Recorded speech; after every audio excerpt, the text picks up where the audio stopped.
Hi, എൻ്റെ പേര് അലീന വർഗീസ്. ജോലി ചെയ്തുകൊണ്ട് തന്നെ നമ്മൾ ഒരു ക്ലാസ് അറ്റൻഡ് ചെയ്യുമ്പോൾ അതിൽ കുറേ നമുക്ക് പ്രഷർ വരും. ക്ലാസ്സസും ജോലിയും കൂടെ അഡ്ജസ്റ്റ് ചെയ്തുകൊണ്ട് പോകാൻ കൊണ്ടെങ്കിൽ നല്ല ട്രാവൽ ഉണ്ടായിരുന്നു ജോലി സ്ഥലത്ത് നിന്ന് വീട്ടിലേക്ക്. അതിനനുസരിച്ച് എനിക്ക് പല പറയുന്ന ടൈമിലുള്ള ക്ലാസ്സസിന് എനിക്ക് എത്താൻ സാധിച്ചിരുന്നില്ല, അല്ലെങ്കിൽ എനിക്ക് ആ ടൈമിൽ എനിക്ക് ഇവിടെ ജോയിൻ ചെയ്യാൻ സാധിച്ചിരുന്നില്ല.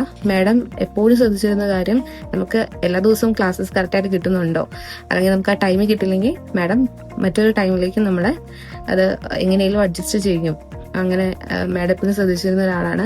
കൂടാതെ ഇവിടെ വീക്ക് പോയിന്റ്സ് എന്താണ്, നമുക്ക് എവിടെയാണ് പോകുന്നത്, അല്ലെങ്കിൽ നമ്മുടെ ഏറ്റവും നല്ല ആയിട്ട് ചെയ്യുന്ന മൊഡ്യൂൾ ഏതാണ്, ഏറ്റവും വീക്കായിട്ട് ചെയ്യുന്ന മൊഡ്യൂൾ ഏതാണ് എന്നൊക്കെ മാഡം പറഞ്ഞ് കമൻറ്റ് പറയും. അതുപോലെ തന്നെ നമ്മളൊരു വഴക്ക് പറയുമോ അല്ലെങ്കിൽ നമ്മൾ ഫീൽ ചെയ്യുന്ന രീതിയിൽ സംസാരിക്കുക ഒന്നും ചെയ്യത്തില്ല. വളരെ ഹാപ്പിയാണ് ആൾ. നമ്മളെപ്പോഴും പുഷ് ചെയ്യുന്ന ഒരാളാണ്, സപ്പോർട്ടീവാണ്. കാരണം ഒരു ജോലിയും ക്ലാസ്സസും അറ്റൻഡ് ചെയ്യുമ്പോൾ നമുക്ക് ഭയങ്കര മെന്റൽ സ്ട്രെസ് ആയിരിക്കും.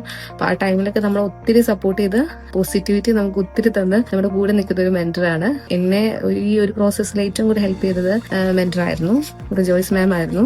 ആൻഡ് അതുപോലെ തന്നെ നമ്മുടെ ഇൻസ്റ്റിറ്റ്യൂഷനും നമ്മൾ ഒത്തിരി ഹെൽപ്പ് ചെയ്യും. നമ്മളോട് ചോദിക്കും, നിങ്ങൾക്ക് ഓക്കെ ആണോ ക്ലാസ്സസ്, മെന്റർ ഓക്കെ ആണോ, നിങ്ങൾ മോക്കൊക്കെ ചെയ്യാറുണ്ടോ, ഹോംവർക്ക് ഒക്കെ പറയുന്നത് ചെയ്യാറുണ്ടോ, നിങ്ങൾക്ക് ക്ലാസ്സസ് ഡെയിലി കിട്ടാറുണ്ടോ, ഇതിനെപ്പറ്റിയൊക്കെ ഇവരും അന്വേഷിക്കും. അപ്പം ഇതൊക്കെ നമുക്ക് ഭയങ്കര ഒരു ഹെൽപ്ഫുൾ ആയിരുന്നു. താങ്ക് യു എഡിഫയർ, ഈ ഒരു പ്രോസസ്സിൽ എന്നെ വളരെയധികം ഹെൽപ്പ് ചെയ്തതിന് താങ്ക് യു സോ മച്ച്.